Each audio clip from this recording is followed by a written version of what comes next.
Bonjour et bienvenue dans les Brèves pédagogiques, le podcast qui vous accompagne, vous, formateurs et formatrices passionnés, dans votre quotidien professionnel.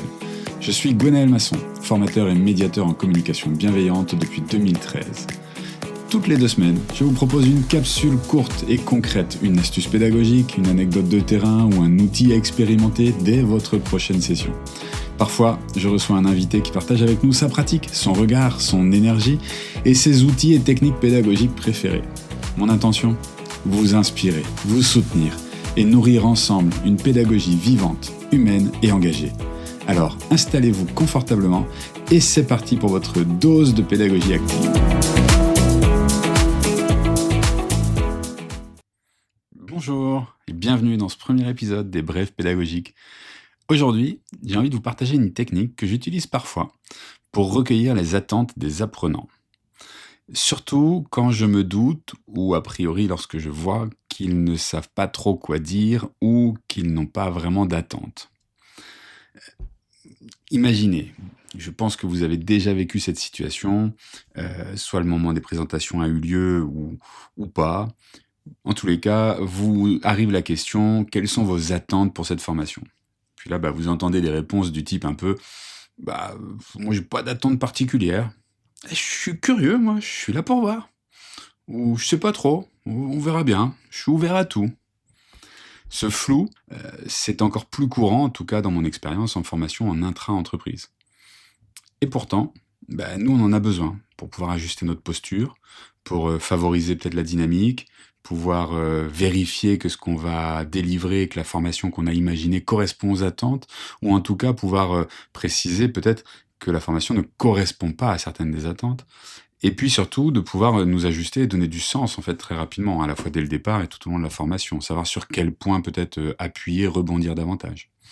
Donc en tout cas cet élément-là au démarrage est assez important, et quand nous n'avons pas d'attente, c'est pas toujours facile.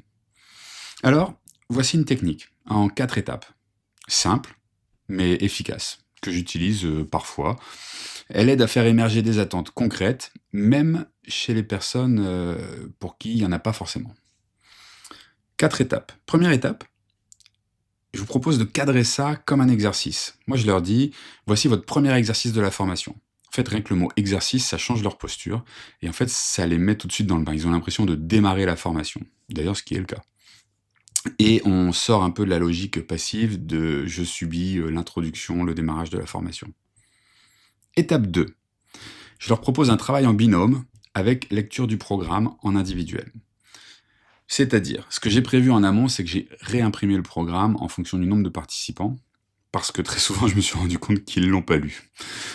J'ai souvent des stagiaires qui ont lu le titre de la formation et qui arrivent en fait avec des a priori, des préconceptions au sujet de la formation, mais qui ne connaissent pas le programme. De ce fait, ça fausse un peu la donne.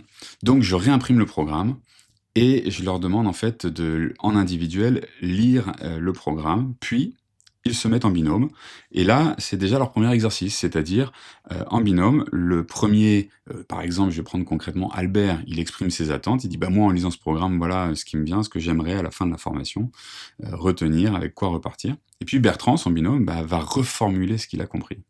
Le rôle de Bertrand est essentiel, puisque le fait de reformuler, cette écoute active, va permettre de tirer le fil des attentes et va aider Albert à ajuster, à valider peut-être ses attentes finales, à les synthétiser. Puis ensuite, ils inversent. Pour les aider, je leur pose 3 questions assez simples. Je leur dis, en lisant le programme, qu'est-ce que vous aimeriez retirer de cette formation ? Première question. Deuxième question, à quoi aimeriez-vous qu'elle vous serve ? Et troisième question, qu'aimeriez-vous apprendre ou savoir faire à la fin de cette formation ? Ces 3 questions tournent autour du même sujet, les attentes, mais ça les aide peut-être à voir un peu plus qu'est-ce qu'on attend, qu'est-ce qu'on entend par attente. Et puis, si possible, je les invite à essayer d'utiliser un verbe d'action pour formuler leurs attentes, pour qu'elles soient le plus mesurables possible à la fin de la formation. Étape 3, le passage à l'écrit. Une fois que le temps d'expression et d'écoute en binôme ou en trio, suivant le nombre de participants, est fini, j'invite chacun à écrire ses attentes, soit sur un post-it ou à venir les écrire sur le paperboard. Voilà. L'avantage pour moi, c'est que ça les engage, et puis en fait, ça va me donner une base beaucoup plus claire, moi, pour la suite en tant que formateur. Étape 4, lecture collective, et puis recadrage si besoin. C'est-à-dire, pour moi, en fait, je prends les attentes, je les relis, je demande qui a écrit cette attente, s'il n'y a pas le prénom, et puis j'en profite, en fait, pour clarifier ma compréhension, peut-être, de ce qu'ils ont mis, clarifier certains malentendus éventuels, dans la manière dont peut-être ils auraient compris le programme, et voilà, vérifier en tout cas avec eux leur compréhension et l'ajustement. Ça me permet aussi de recadrer éventuellement les attentes hors périmètre, de dire, cette formation va pouvoir y répondre ou pas du tout, ou peut-être en partie, et dans ce cas-là, surtout ne pas hésiter à revenir vers moi au cours de la formation si à certains moments vous voyez que tel point je l'aborde peu ou ça on touche du doigt mais que vous aimeriez en savoir plus. En tous les cas, voilà, c'est pour moi le moment où on va valider, recadrer les attentes et vérifier surtout la bonne compréhension mutuelle. Voilà, c'était une technique toute simple de démarrage de formation pour recueillir les attentes. Ce que je vous propose, le premier épisode est fini. Moi, je vous invite en fait à tester cette technique peut-être lors d'une prochaine formation si vous ne l'avez jamais fait.